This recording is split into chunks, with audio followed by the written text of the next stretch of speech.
Hi, everybody. Sorry, we've had a little technical glitch this morning, but we are getting everybody in.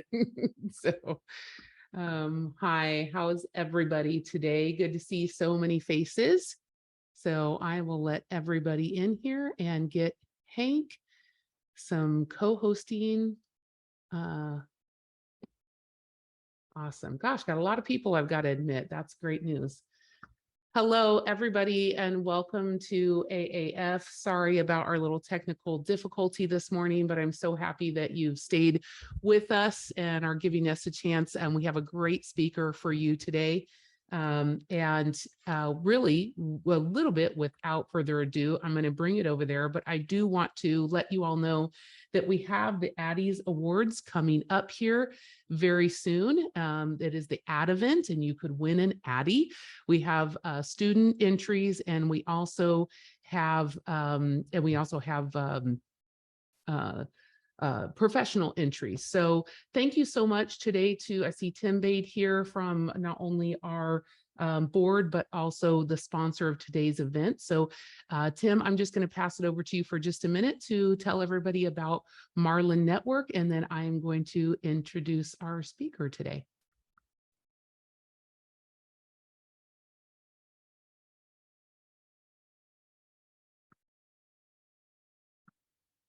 I don't hear you, Tim. Tim, yeah, you must be There muted.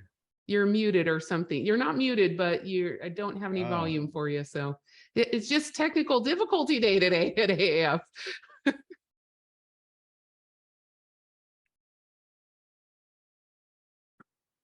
We'll give Tim just 1 second. to get started, I know you'll intro me, but I'm going to ask some questions. So I'll ask one now ahead of time, and then I want to get the chat warmed up.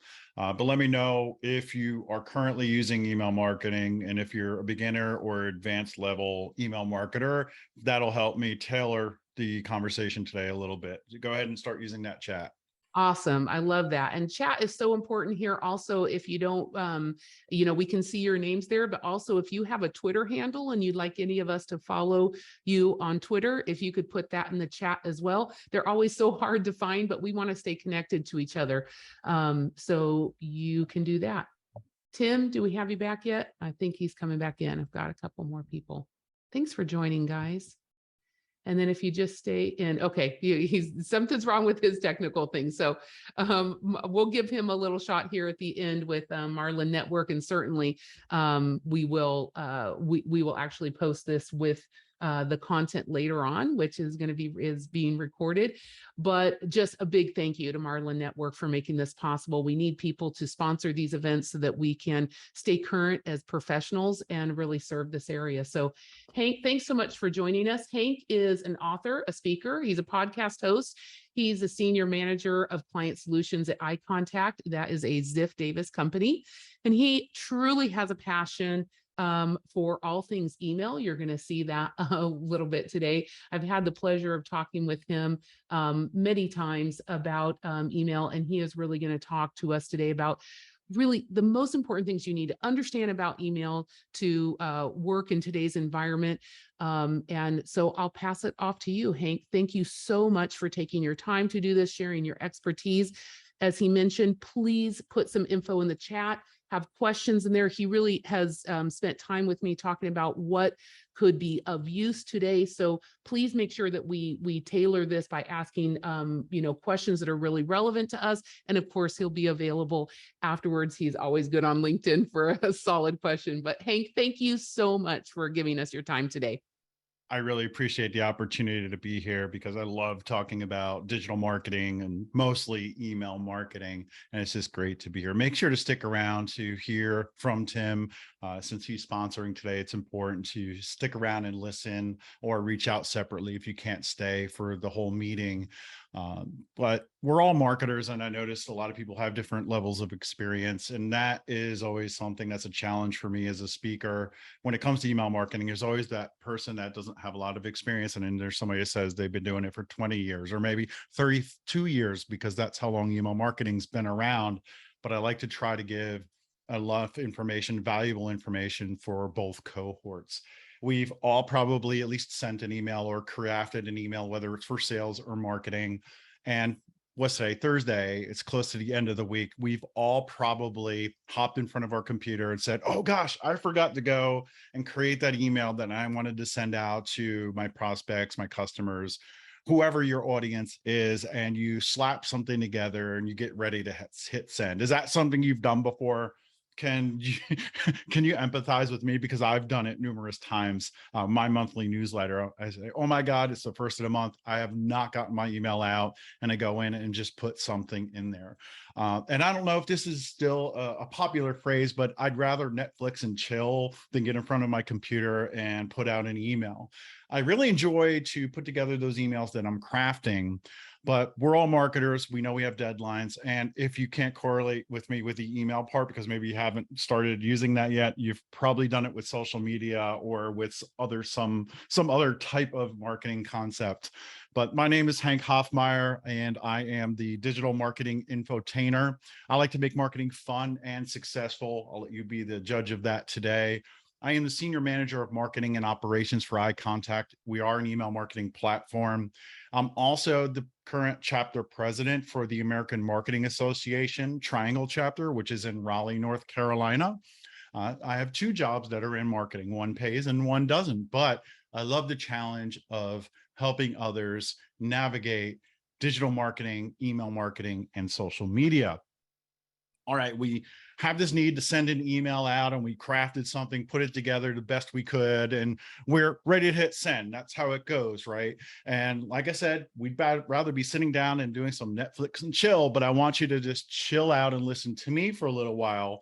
And more importantly, make sure you put your questions into the chat today so we can help you out and figure out what maybe you're trying to do differently, more, or better when it comes to email marketing. That's the biggest value I want to provide to you today, is the answers to any burning questions you have. Go ahead and chat. Let us know, what are the most important things to you as a marketer in general, in a marketer? It is an open-ended question. What are some of the most important things to you as a marketer? Is it going out and getting more opens? Is it getting more conversions? Maybe you want your pay-per-click efforts to start getting more leads. I see getting to the revenue decision as an answer. Email that drives revenue. That's what's the most important. I love that, Kesha. Email is the most important to you. You're my best buddy today. Hopefully you'll be my MVP and be the most active in chat. When it comes to talking about just marketing in general, somebody might say social. I need to find an influencer, or we need to grow our business and increase our average sale rate. But when it comes to email marketing, we need to shift gears and focus on email marketing. As an email marketer, what is important? A lot of times you're going to hear open rates. It's probably the most important thing, because if people don't open your emails, they won't read it, they won't convert, etc. But somebody else might say, well, it's the click rate. If someone doesn't click on my email, they can't go back to my website or provide me with their credit card information to actually convert. And then someone else might say, well, ultimately it is the conversions that's the most important. There's one item a lot of people always forget about before open rates, click rates, or conversions happens. I don't know if you're guessing it in your mind, but it's actually email deliverability. It's your ability to have your emails delivered to the inbox. We'll talk about that topic in a little while, but I don't want you to worry too much about everything I just provided to you. Like, oh, wow, I have to worry about all those metrics, and I don't know what to pay attention to. I'd rather be binge eating and having my favorite glass of wine while I'm watching Netflix. What if I told you that there's simply one thing that you need to do to be able to have more effective email marketing campaigns? And it's not anything we've already spoke to. What kind of wine do you like? I love the conversation around wine. I like white wines mostly. I like Riesling. And then I like Belgian white beers, mostly what you drink, but I don't drink too often, maybe 1 or 2 glasses a month. What's in my glass? Love it. The one thing that's in your glass, no, I'm sorry, wait. The one thing when it comes to your email marketing campaigns needs to be value. If you focus everything with your email marketing and any type of marketing in general around value, you'll win every single time. And when I say value, I mean it in more than just one way. And we're going to break it down and talk about, when you're running email marketing campaigns, whether you just got started or 3 years, somebody said earlier, what does it mean to provide value? Value is the most important thing to almost anyone when it comes to making a decision to buy a product or a service. The first opportunity you have to provide value is going to be with your signups when you're obtaining email addresses. Next is your subject lines. Having your email being visible in the inbox and people reading the subject line, having a FOMO moment and clicking on it and opening it. Next is the content you put in your email. You want to have people coming back for more and not consider themselves being let down by what you're putting in there. Remember, Friday, slapping the email together, sending it out, probably not the best thing that we should be doing as marketers. And as a bonus at the end, especially for folks that have not been doing email marketing for a while, we'll talk a little bit about segmentation and automation and how that helps you get the right message in front of the right person at the right time. All right, let's dive in. Sign-up forms. This is your first opportunity for you to start growing your list and to offer value and show them the value that you have to offer. A little tip, just make sure you're adhering to your branding. When you have a form on your website, you don't want it to be a jarring experience. Use your brand colors, add your logo to a form if it's on a separate page. Just make sure that your branding is there so you develop KLT. If you don't know what that means, it means know, like, and trust. You want people to know who you are, like you, and then trust you. Then they give you their information as well as hopefully their money. And then we'll talk about what to ask for. You can ask for a lot of information, but I like to keep it simple. And I'll talk to you about that in a moment, as well as when you can ask for more information. To start a relationship with someone, you simply really just need an email address. And that's what ColourPop does here. They only want your email address. They could start sending you emails. Same thing with Fuji. I like to say, get the first name and then the email address. And what that'll allow you to do is to start the relationship off right. By using the first name, you can personalize your messages in the subject line as well as in the email. And most times people will give you that information.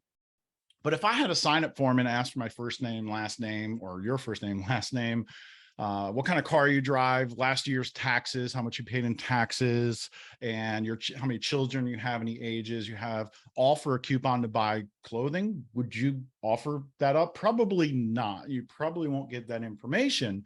But I don't know about you, but I love free food, or at least a discounted meal, and that's what restaurants tend to do. Biscayne Tavern asks for your birthday so they can send you a coupon code around your birthday. Starbucks does this. A lot of other restaurants always offer either a free dessert, discounted meal, or something. At that point, I am willing to give more information. What it comes down to is, what industry are you in and how does that information help? If I'm looking for a quote for car insurance, maybe I am willing to give up a little bit more information. But if you're running a simple email newsletter, email address and first name is really all you need.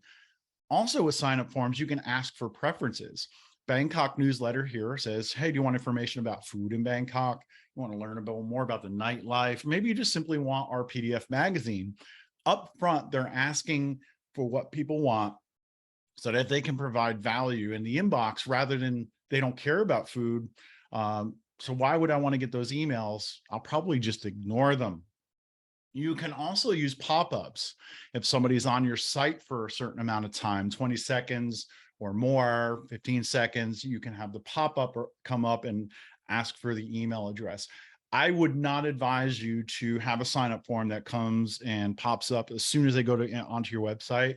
If that's their first time there, they have no idea what you do yet. They haven't had time to develop that KLT to even say that they want emails. Maybe they happen to go to your website by mistake, and you want to make sure that you give time for people to learn about you.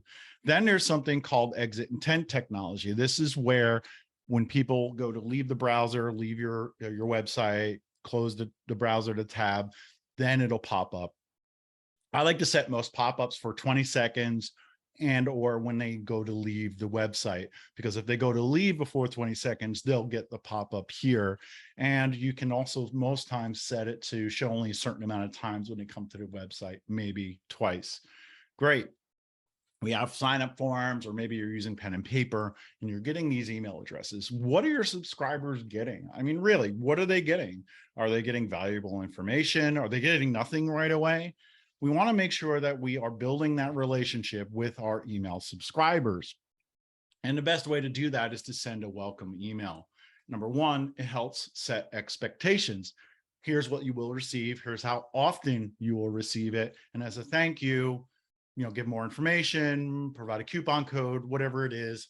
But you want to start that relationship off right and let them know what to expect, and send that email right away, either a couple seconds, couple minutes later, or at least within the first day, so we do not forget about you. I signed up for a well-known sporting goods company. I was actually at their store. I was walking in and I saw a sign on the window that said, get a 20% off coupon. I signed up and I was waiting, checked my inbox, refreshed, checked my spam folder, didn't see anything. And I waited around and then started walking in the store. And after about 20 minutes, I didn't get the email. I decided to leave on purpose because I'm a marketer and I was expecting something. I didn't get that email until 3 days later. I'm not going to drive back to that store to use that coupon again, but they failed in sending me that welcome email with my offer right away. You can also include your social media links in your welcome email so people can start a relationship with you there and follow you on social media. And then also, send it right away, like I said. And thank you for complimenting me on my hat. I like to always have something marketing related. And this one's a custom hat. I made it myself, the patch at least. Also, you can ask to be whitelisted. When you send that first email, make sure to ask them to add you to the address book so your emails go to the inbox, and you can add that offer that I already mentioned. If you don't think that welcome emails are powerful, first and foremost, they have a very, very, very high open rate, about 91% on average. I'd want to get in on that. Your open rate and click-through rate should be really high, a lot higher than normal email open rates that you send regularly, monthly or weekly. 74% of consumers expect that welcome email. I was one of those 74% of consumers when I went to that sporting goods store. Click-through rate's always going to be higher, and it's 56% more effective than standard newsletters. If you don't have a welcome email set up, I probably just convinced you to do that. And if you haven't started email marketing yet, now you know how important they are. Here's an example from Michael's. Thanks for signing up. Here's what you can expect. Here's your offer. Simple, to the point. Love how this one's done. Now, B2B, Litmus, if you don't know about Litmus, they are an email testing service. When you create an email campaign, you can use their service to see what it will look like on various devices and on various platforms. AOL on an iPhone, Gmail on a computer, doesn't matter. You can look at it to make sure it renders correctly. I am actually speaking at Litmus Live, which happens on the 25th and 26th. If you didn't know about that, you might want to check that conference out. I have a session on, guess what? Email marketing. Let's move on to subject lines. This is what my inbox looks like to me when I open it up. It's just a big blob, so many emails to go through. Not a lot of emails stand out. Sure, I have an inbox for work, and then I have a Gmail that I use for personal and promotional reasons. But a lot of times subject lines don't stick out to me. You should be using subject lines more effectively. Personalize the subject lines. Use the first name. Hank, comma, we hear you like cool sneakers. That'd be a great subject line for me. Split test your subject lines. One version against another. Almost every email platform will allow you to do a split test. Take 10% of your email subscribers that you're going to send to, have one version with one subject line, another 10% with same content but a different subject line, send it out, let it bake for about 24 to 48 hours. And whichever one has the higher open rate is the winner. Send that to the remaining 80% of your subscribers. I once had a customer that I used to work with tell me that everybody should be using split testing because it's like getting free opens with every send. And I agree. You can also test content, but most importantly, test those subject lines. Use emoji. A lot of people are afraid to use emoji or don't use them often enough. You'll see them being used now as we get closer to the holidays. then a lot of marketers stop using them and don't use them as much. It helps you stand out in the inbox. And you can see here, just by the screenshot, my eyes gravitate towards the subject lines that have the emojis. Your subject line should be about 6 to 10 words in length. Otherwise, it'll get cut off in the inbox. What if you have more to say? My pro tip is to use something called the pre-header text or preview text. Most platforms, iContact has it, where you can put in your preview text. And you see it right here on your screen, the bold subject line, Hank, comma, we have new sneakers on sale. The pre-header text or the preview text could be something like, save 30% now, free shipping on orders $50 or more. It's like an extension of your subject line. It's like what Robin is to Batman. They make up the dynamic duo. Your subject line and your pre-header text work together to get people to open your emails. All right. Email, to me, allows you to get personal. You can send an email to 10,000 people at the same time, but yet make it feel like a one-on-one conversation. Try doing that with social media. Try sending all those direct messages and one-on-one conversations and tagging people. With email marketing, by injecting the first name or content that you have or content they want to receive, it makes it feel more personal. Using the first name in the subject line or in the body. If you have location information and you have an event coming up, you can inject the city if you've obtained city information. You know, if their birthday is coming up, you can mention, hey, happy birthday month, happy birthday, or here's a coupon. You're developing these relationships. You can also look at what products and services people have purchased in the past and inject that information into the email. One of the biggest questions I get around this is, well, how do I get more information, Hank, if you're telling me I should only ask for first name and email address? You can ask people to fill out their profile in the email. There's usually a link. Or you can do a survey. Surveys are really good to obtain information. If you ask nicely, people will give you that information, especially if you tell them why you're asking, or maybe incentivize it. Here's my favorite section, talking about content, not only with email marketing, but with digital marketing in general, whether it's blogging, social media, advertising, and then email. Content is really powerful. When it comes to emails, make sure you follow the 60-40 rule. 60% of your content should be text and 40% image. There's this thing called algorithms or scanning technology that look at emails. And if you have all images or almost all images, it may be considered spam and be delivered to the inbox. Now, I've had people who've been doing email marketing for a long time to say, well, sometimes I get emails that are all emails from like Macy's, Staples. Sure, there's a reason why they can do that. And I'll talk about that in a little while. Maybe that'll make you stick around, but follow the 60-40 rule just to be safe. Have a variety of different templates and content to send. The worst thing you could do is be boring and have the same type of content week after week or month after month. Same header image, same type of basically you're just changing the paragraph text and everything else looks the same. It gets boring after time. You know, make sure that you're sending the right emails and you're sending the right frequency. How often are you sending? Is it too much? How do you find out? Use surveys. Make sure that your images have alt text. This is what shows if the image is not loaded or if somebody's using a screen reader because they are visually impaired. It's important to put descriptive information behind the images you put into your emails. And again, test, test, and test. Always test one element at a time. Do not test subject line and copy at the same time. It would be really hard for you to understand what moved the needle if you tested two different elements at once. Test the subject line, maybe test the header image in another email, but make sure you're using testing. I know sometimes it takes a little bit of time to set those up, but it really helps you understand what your audience wants.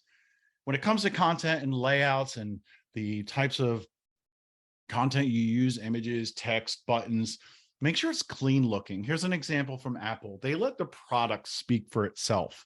And almost everyone knows who Apple is and what kind of products they have. They're introducing a MacBook Pro here, and they simply have a call to action of buy now. They're letting the product speak for itself. They're not making it look clouded. with a lot of content and crowded and unreadable. I've seen some very bad emails that just have way too much content in there, but you want to use what's called white or negative space, where you're giving your content room to breathe. Then there's the classic Z pattern. Here's an example from Wisteria. They know that people read from left to right and down. Use that to your advantage. If you have a little bit more content, make sure that it's drawing the eyeballs left to right and down. Maybe you do not have a lot of content to share. You can try what's called the inverted pyramid. Large hero image at the top, text underneath that's a little bit narrower, and then your call to action or button is even more narrower than that. If you looked at this for the first time right now, your eyes probably did scan down the email. It's a little trick to get people to read more of your emails. And this is a great way to do that if you don't have a lot of content to share. I like to do something called a squint test. That Friday afternoon, I have my email, it's all ready to go out. Hey, does it look good? Are people going to be able to know what's there? Is it cluttered, or am I using white or negative space? Do the squint test. Go ahead and back away from your monitor a little bit and squint really hard so everything gets blurry, and take a look at it. Does it look kind of close to the original? And you can still kind of make out what's there without saying, oh my God, it just looks like verbal vomit on paper. Yeah, you want to stay away from that. And if you pass the squint test, you know you could send the email and it's going to make sense. I love the use of a variety of colors. In this example here, I've used this in the past for some of my design slides, how they call out social media. They have their logo for the KLT, know, like, trust, and they use the different color headlines there to keep you reading more and be interested. And you've seen some emails that I've given examples here that have images, and humans are visual by nature, folks. Make sure to use a lot of visuals in your emails because it invokes emotion and it conveys a lot of information. And more importantly, here are my friends at Litmus again, they use video in their emails. Linking to videos is great because right now, about 80% of marketing is video. And why? Well, I know why it is in a way, but why is it important as a marketer to use more video? 95% of content is retained when they view something in a video versus 10% when they read something. That's why it's always good to use video as something that's complementary to your images and your text. And people tend to absorb, retain more information. And again, you're building that relationship, and you maybe can grow your YouTube channel or wherever else you have your videos. When you're providing value to an audience, I like to think of it as a bank analogy. When you go to the bank, hopefully you're making deposits and you're growing your bank account and you're growing it and saving and have all this money, and you're making all these deposits, and then you make withdrawals. So what you want to do is make more deposits by providing valuable information. If you've not read Gary Vaynerchuk's book, Jab, Jab, Jab, Right Hook, I actually have it up here, it's at the top, go and get that book. It is related to social media, but it works well for any channel. Talks about value, value, value, ask for the sale. Every email you send should not be asking for a conversion. Now, if you're a retailer, sure, you can highlight products, stuff like that. But if you can, provide more information. I remember working with a gentleman that sold eyeglasses, and every email he sent once a week promoted eyeglasses, frames, and had employee picks. And I was wondering why his open rates were down. We ended up doing the staff picks, but putting those further down. But we offered like tips, tricks, and information around vision, like how to improve your vision organically, how to clean and repair your glasses. We gave them information that helps them, that aligns with what their brand does. State Farm does a good job of, if you have auto insurance with them, they send you information about how to keep your car clean, how to maintain it for a long trip. They're providing helpful information to keep you reading the emails.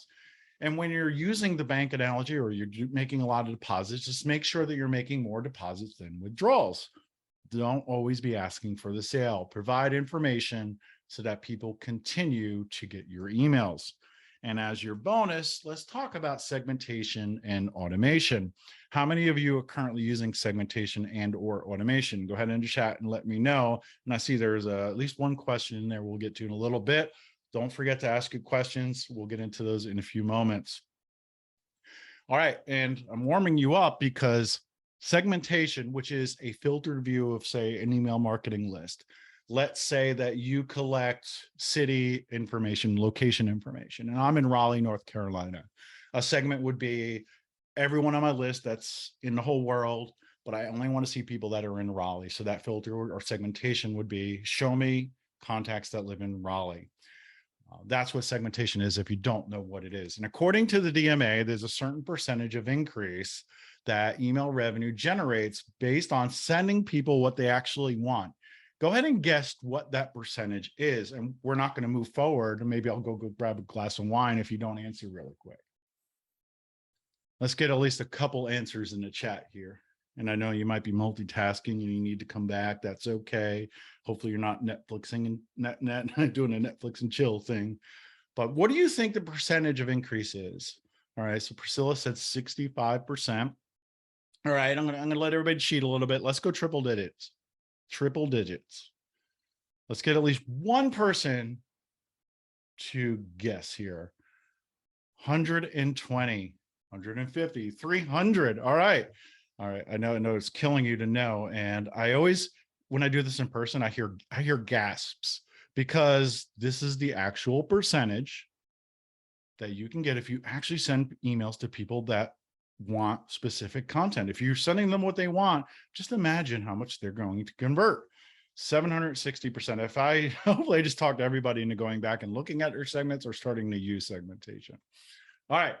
There are 4 pillars of segmentation. The first one is geographic. I've been talking about that the whole time. Where are they located? What city, country density, especially if you have events in certain cities, this is powerful information. Next is demographic, their age, gender, income, education, occupation.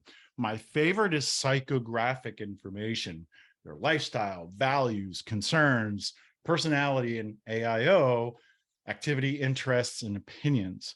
How do I get this information? Again, usually through a survey. And if you can obtain this information, it is so powerful and it helps you create very good segments to be able to send to help move the needle with conversions.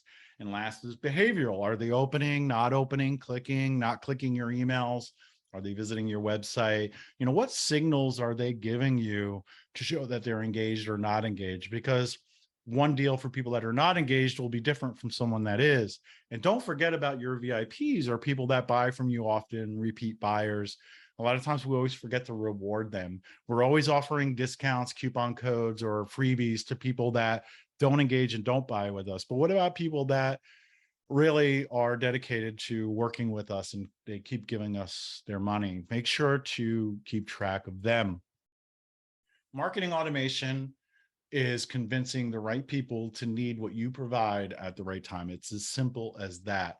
And here is a simple example of an automation series. You send out message 1, which is your welcome message. Then you wait 7 days and you can send a second message. Let's just keep it simple. Then you wait 7 to 14 days and you send another message. And then maybe at the end of that series, you either update the contact or remove them from that list.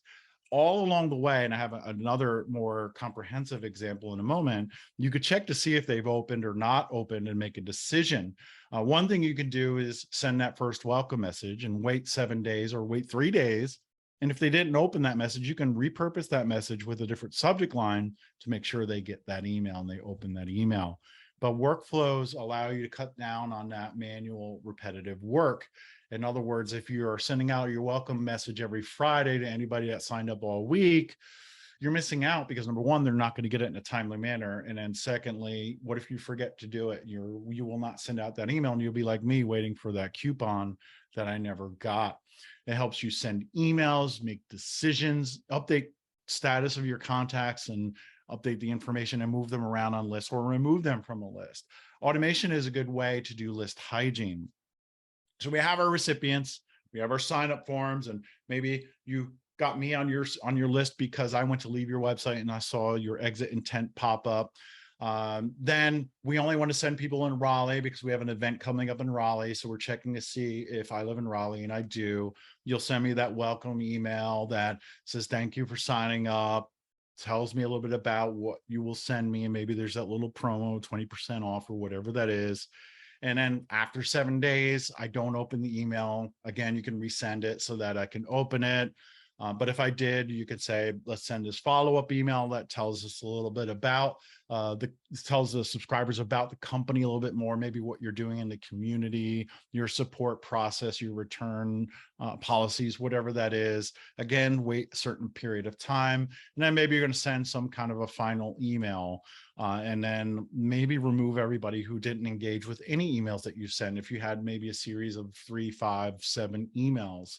And again, all along the way, you could check to see if they were engaged or disengaged. And then maybe people who haven't opened an email from you in 3 months, you send them a discount of 40% instead of 20 to see if they come back into the fold and actually convert. Then maybe people do convert or they're engaging with me. I can move them to my engaged mailing list, which has different types of content that I know I can keep pushing out to people, say monthly or weekly. This is just a simple example of using automation, but I'd be happy to talk to anyone about any complex setups that you have or need. All right, so we know that providing value is going to help you, not even just with email marketing, but with any type of marketing you're doing. But the icing on the cake is there's an additional benefit of providing value. Every time you send an email, there's an option of your email going to spam or into the inbox. There are good things and bad things that happen to emails. Can somebody list some of the good things that happen to an email when you receive it in the inbox? And while I'm waiting for those answers, I like to explain that email deliverability depends on your domain reputation for the most part. You have a domain, say I have hankhoffmeier.com. I send emails out. It has a reputation, or I call it a credit score, and it could be high or low. And then also it's the IP address you're sending from. And normally that's going to be the provider you use, like iContact, but the reputation of your domain is a lot higher weighted than the IP address. And we're going to talk about the importance of that in a moment. Priscilla, doesn't go to spam. That's good. What are some other things that are good that happen to an email? Open, right? What else? Click. Anything else? Starring, marking is important. There's a phrase or term called TINS, TINS. It means this is not spam. Especially in Gmail, if somebody goes into the spam and your email's there and they say it's not spam, that is a very high form of engagement, which helps your domain reputation. Sounds like some people need either some wine or some coffee, because we need to get some of this engagement up here. People are not engaging with this talk, which can hurt my reputation, not my email reputation, but my reputation. Let's talk about negative things. What are negative things that happen to an email when you send it out? All along the way, folks, when I've been asking questions, I've been giving you hints. When I brought up the stat around segmentation, I had 3 question marks there. It was a subtle hint. There's a hint right here on the screen of a negative thing that happens to emails when you send them. There's a huge hint. It's right in your face. It's right near a color of red. Spam. Yes, marking something as spam is negative and it detracts from your domain reputation. Your email bouncing, your email being unsubscribed from. And what everybody always misses is ignoring your emails. If people ignore your emails, especially with Gmail, it actually hurts you. If you're sending to people that say have been getting emails for a year and haven't opened in a year, it hurts you, because let's say you have 100 Gmail subscribers and only 30% of them are actively opening your emails every now and then. The other 60, 70 are dead weight. The other 70%, let's say. Gmail is going to say you're an irrelevant sender and more of your emails will go to spam. Of course, anybody that's highly engaged will still get it in the inbox. So engagement is important. And normally what I would recommend is using automation to look at people who haven't opened in a year, been on the list for a year, and send them a series of emails. Are we breaking up? Question mark. I don't know about you, but if somebody sends me an email with the subject line of, are we breaking up? I'm going to open it. In that email, you'll say, well, notice you haven't been opening our emails, and we want you to stay with us so you can find out more about us. Do you want to stay? Yes or no? You know, the next one would be, here are the divorce papers, and then it's final. And all along the way, if somebody hasn't opened one of those emails, you remove them from your list. Yes, you actually remove them. The beauty is you can always add them back later. But now Apple with iOS 15, which came out last year, and a couple other providers, what they're doing is they're pre-opening the emails. If you were to send me an email right now and my phone's right here and I don't even open it, and I use the Apple Mail app, which I can check my Gmail, Yahoo, business email in, it counts as an open, even though I didn't touch it. Therefore, open rates are not really accurate as they used to be because that's happening.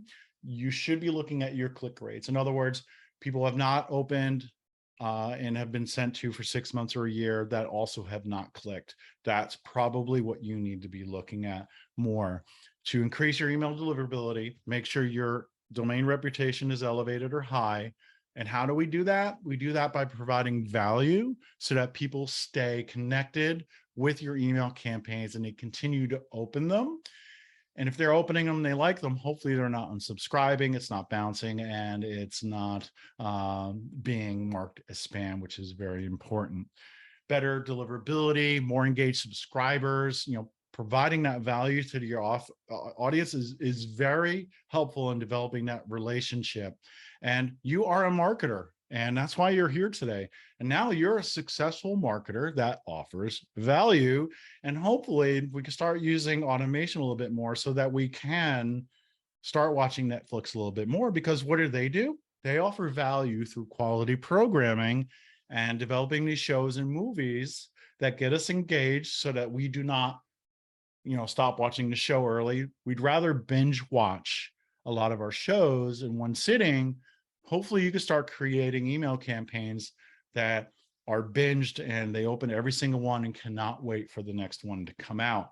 And while you're here, folks, what I'd love to do is help you with your subject lines. By scanning this QR code, I want to send you iContact's Ultimate Subject Line Guide. It has 501 examples of good and bad subject lines. In other words, which subject line should you use and which ones maybe should you stay away from? And there's sections that break down emails by different types, whether it's automation, welcome emails, general emails. It's breaking down by industry, and a whole bunch of other items in there, especially around the holidays. There's a section for holidays.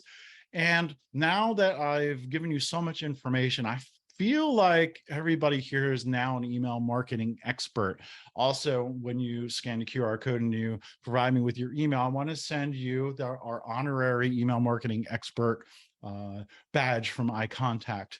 And if you're not using iContact, that's okay. You can be an honorary customer. But if you're interested in using iContact, just let me know. Again, my name is Hank Hoffmeier.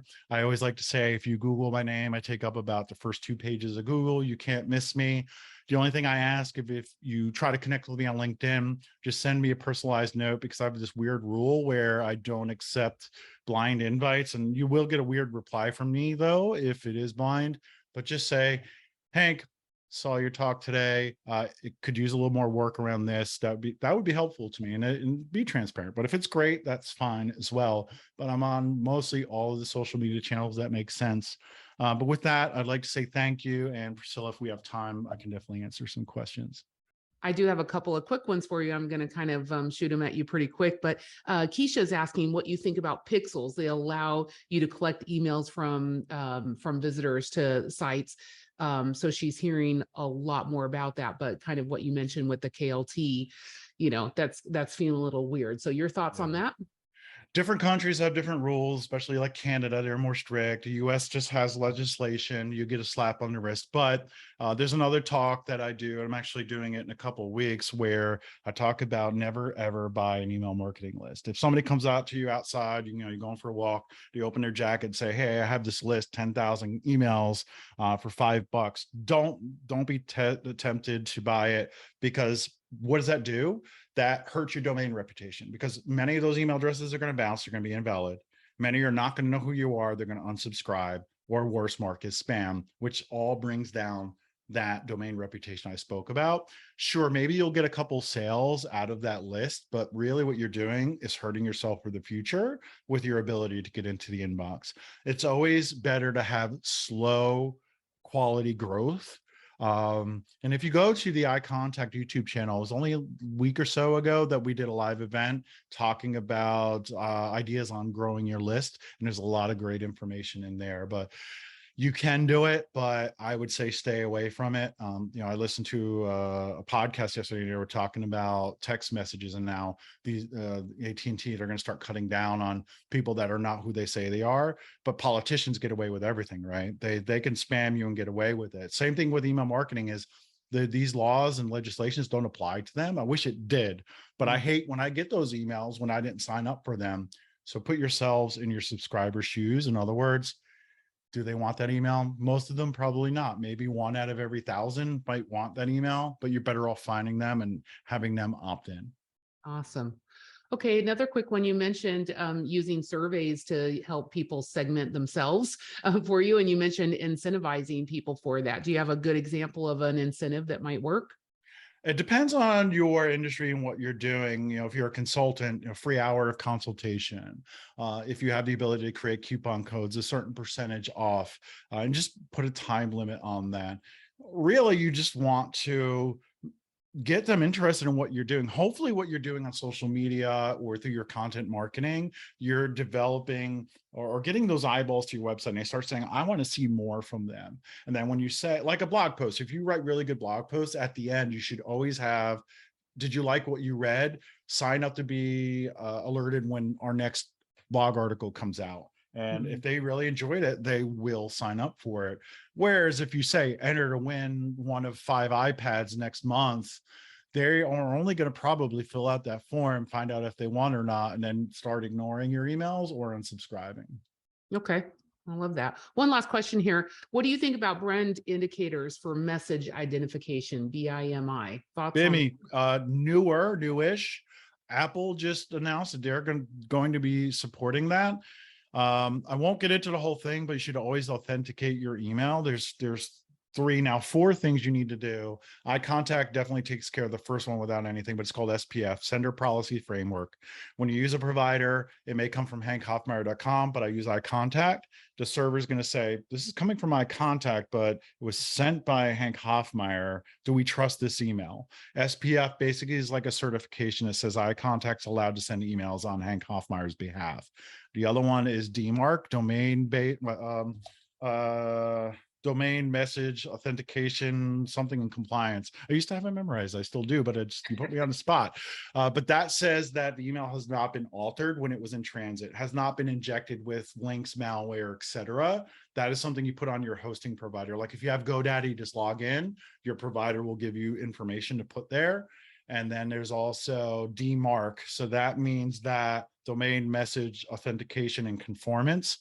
That means, hey, what do we do with an email that was sent to someone that doesn't have DMARC or SPF? Do we block it? Do we quarantine it? Or do we let it through? Then you have to have those, at least the first 2, usually the first 3 to have BIMI. That's why I had to say that. If you have all of those, and then you use BIMI, now there's 2 versions of BIMI, paid and free. The free works with like Yahoo, Verizon, and a couple other small providers. What it really does in essence is to put your logo, like in Gmail, if you've noticed, there's like a letter and a color, but it could be your logo. But that logo means that you're fully authenticated, and it helps gain the trust of inbox providers as well as the recipient. And the paid version means, hey, you have to pay to show us your trademark. You have to have a trademarked logo. Then that'll work with Gmail. So it's like pay to play with Gmail. Okay, I love it. Great info. As you guys can see, we got a great expert. I put the links in there. Please follow him on LinkedIn and your favorite social media channel. You'll see on AAF and other, there was other tweeting going on during the show, so I appreciate that. Tim from the Marlin Network, thank you so much for sponsoring. I've put their link to their LinkedIn there as well. This is a volunteer organization. It's so key that we help each other from here. So I'm also going to draw our prize. And so I'm gonna just list who I have in real quick. And I have Stephanie Hart, Haley Medlin, Rachel York, Natalie O'Leary, Terry Berger, Kristen Morones, Diane Heatherly, Kristen. I have Kristen in there twice. So I gotta get that one out. Sorry.